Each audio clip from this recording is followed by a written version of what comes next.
17-18 साल का एक्सपीरियंस रहा है, खास तौर से एनसीईआरटी के बारे में। तो कई विद्यार्थी जूनियर बैच जो 8वीं से लेकर 12वीं मैंने फाउंडेशन 3 और 5 साल का चलाया है।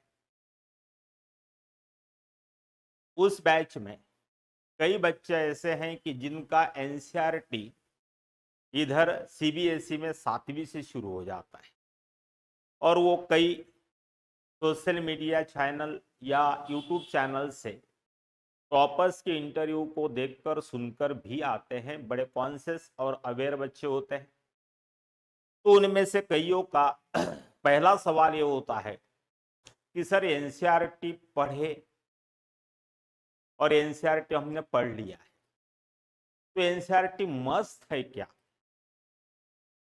क्योंकि अब ऐसा ये सवाल इसलिए पूछते हैं क्योंकि उनको एनसीईआरटी के मामले में थोड़ी सी अड़चन ये है कि वो समझने में थोड़ी दिक्कत जाती है।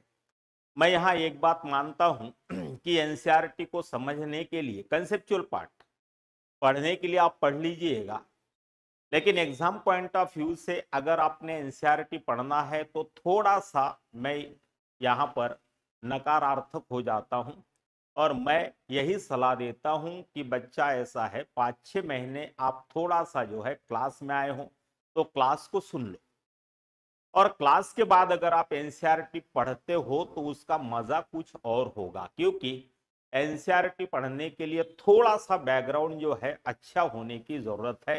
इस बात को मैंने हमेशा महसूस किया है। अब बैकग्राउंड अच्छा होने का मतलब क्या है?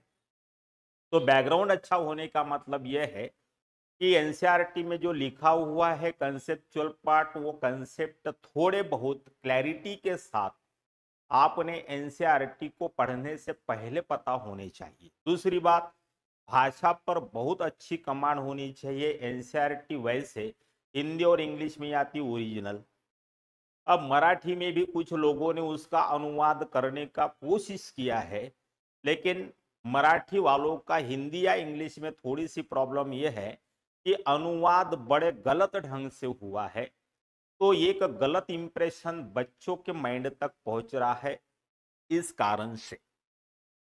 दूसरी चीज ये है कि मान लीजिए मैं भूगोल पढ़ाता हूँ, मेरा ऑप्शनली भूगोल था, तो मैं भी और पूरे सिलेबस के अंदर एनसीईआरटी की संख्या देखोगे तो भूगोल के एनसीईआरटी की ही संख्या ज्यादा है, जिसमें 30 से लेकर 12वीं तक के भूगोल की एनसीईआरटी को हमको पढ़ना पड़ता है। तो लगभग इस क्लास में पर क्लास की पुरानी एनसीईआरटी देखेंगे तो 2 है और इस तरीके से 6 क्लास अगर आपने एनसीईआरटी को पढ़ा तो लगभग 12 एनसीईआरटी आपने पढ़ लेनी है या पढ़ना चाहिए या पढ़ते बच्चे। अब इस तरीके से देखेंगे तो 12 एनसीईआरटी को पढ़ने के लिए कम से कम 3 महीने का समय लगता है। जब रोजाना आप 5 घंटे इसको पढ़ेंगे तब। अब 30 या 90 डेज हो गए। अब इसमें से भी मैं 10 घटा दूं 80 days into 5 hour per day, तो इस तरीके से 400 घंटे आप एनसीईआरटी को पढ़ने में लगा लिए। अब फिर मैं पूछता हूं कि कितना समझ में आया, तो बच्चा कहता है कि 30 से लेकर 40% समझ में आया है सर। लड़का थोड़ा सा अच्छा हो तो 40-50% तक पहुंच जाता है। समझ में आ रहा है? कहने का मतलब यह है कि 400 घंटे पढ़ने के बाद 30 से 40% ही एनसीईआरटी आपको समझ में आई है। इसीलिए मैं कहता हूं कि जब मैं लगभग जीएस का भूगोल आपको पढ़ा रहा हूं, 120 क्लासेस में लेता हूं, इसमें पर क्लास 2 घंटे की होगी और 240 घंटे में भूगोल फिनिश हो जाएगा। इसको पढ़ने के बाद या मेरे पढ़ाने के बाद अगर आप एनसीईआरटी पढ़ते हो मेरे भाई, तो आप 50 घंटों के अंदर 6 से 12 तक के एनसीईआरटी को पूरी तरीके से 100% समझ लीजिएगा। अब ये कोई बहुत बड़ा गीता कुरान तो है नहीं। एनसीईआरटी समझ में आ रहा कि इसको पढ़ना बिल्कुल मैंडेटरी है या अनिवार्य है। कई टॉपर्स ऐसे हैं कि जिन्होंने एनसीईआरटी न पढ़कर भी पास किया और कुछ ऐसे भी है कि जो एनसीईआरटी पढ़कर पास हुए। अब दोनों कैटेगरी के लोग हैं, तो हमें यहाँ समझने में तार्किक आधार पर कोई दिक्कत नहीं होनी चाहिए कि एनसीईआरटी पढ़ना यूपीएससी पास करने के लिए या एमपीएससी राज्य सेवा पास करने के लिए अनिवार्य चीज नहीं है। लेकिन अगर पढ़ लेते हो इस तरीके से तो गलत भी नहीं है कुछ।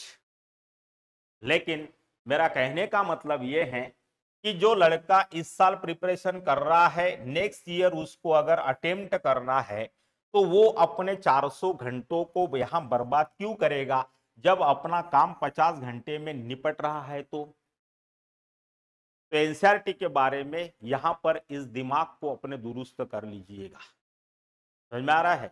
और नहीं भी पढ़ा तो भी कोई फर्क नहीं पड़ने वाला आपको। क्लास का लड़का है तो, लेकिन अगर क्लास नहीं करनी है और आपको सेल्फ पढ़ना है तो फिर आपके पास अगर समय है तो आप अपनी ताकत इस पे लगा सकते हैं। मैं ये नहीं कह रहा हूं कि एनसीईआरटी पढ़ो ही मत।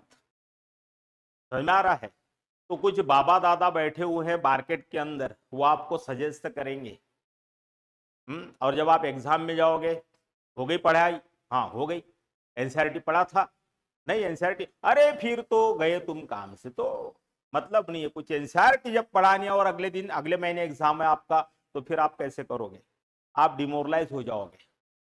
ये बैक्टीरिया वायरस घूम रहे हैं पूरे बाजार के अंदर 3-3 5-5 सालों से, जिनका कुछ नहीं हुआ है। ऐसे लोगों के पीछे मत लगना भाई। बिल्कुल तनाव मत लीजिएगा, टेंशन मत लीजिएगा, और एग्जाम के समय तो बिल्कुल 45 दिन अंडरग्राउंड हो जाइएगा, फोन ऑफ कर दीजिएगा। समझ में आ रहा है? बहुत कम समय में, बहुत कम पढ़ाई में भी आप आईएएस बन सकते हैं।